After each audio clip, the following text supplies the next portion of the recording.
Think about it. Laws in a dozen states banned more than 3 million people with felony convictions from voting in our last major election, even though they had completed their prison sentences, probation, or parole. Yet we pride ourselves on an inclusive democracy. Think about it. The share of American men with criminal records, particularly black men, grew rapidly in recent decades as the government pursued aggressive law enforcement strategies. This has twisted our criminal justice system to an overpopulated, unfair, and non-rehabilitative cycle of recidivism that people are lucky to get out of. Think about it. Men with criminal records account for 34% of all non-working men ages 25 to 54. Employers are using convictions as an easy way to weed out applicants.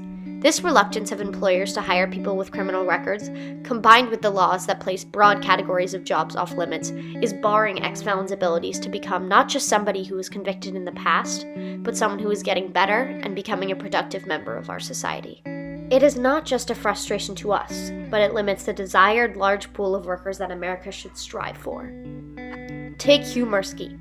Hugh faced the foreclosure of his home. His church had told him that he cannot serve as an usher, and as a result he owes thousands of dollars in arrears on child support payments to his 8-year-old daughter. This oppression of rights has become a constant force against ex-prisoners, containing them in this bubble version of America where only certain rights are applicable. Take Tracy Jividan. She was convicted of a drug felony 7 years ago. She became sober more than 2 years after she was released from prison, completed drug court, got one of her kids back, had another child, and got married. When her marriage fell apart, she became depressed and lost her job, her car, and her kids. She started using heroin when she could afford it, and throughout all of this, she wasn't sure where her next meal would come from. Tracy couldn't get food stamps for herself because she's a drug felon in West Virginia. Increasingly desperate, she started shoplifting and writing bad checks she said were for food. West Virginia, South Carolina, and Mississippi still enforce a lifetime ban on the Supplemental Nutrition Assistance Program, also known as food stamps for ex-felons. If people are put in positions where the only way they can get food for themselves and their families is through crime, then those who have done so much in the past are even more likely to now. How are these people who are trying to bounce back from a life of crime supposed to function in modern society if they can't even feed themselves without the incentive of crime? Think about it.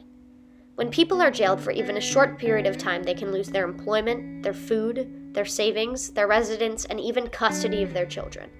How are ex-convicts supposed to reintegrate back into society as citizens of America if their basic, fundamental rights are being oppressed?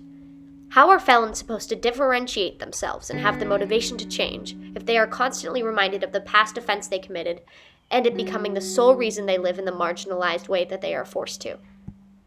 So, next November, when you fill out your ballot, think of the woman who had her chance at becoming a better version of herself and lost everything because of her inability to get food stamps to feed herself, her husband, and growing family. Think of the man who is unable to provide the opportunity of a better life for his daughter because he can't find a job in the limited window he has. Think of the people that already did pay for what they did by serving the jail, parole, and probation time assigned to them by jury. They lost years of their life and so much more thanks to a tough criminal justice system.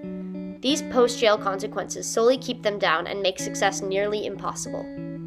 Think of the 29.5% of the population in America that has a criminal record.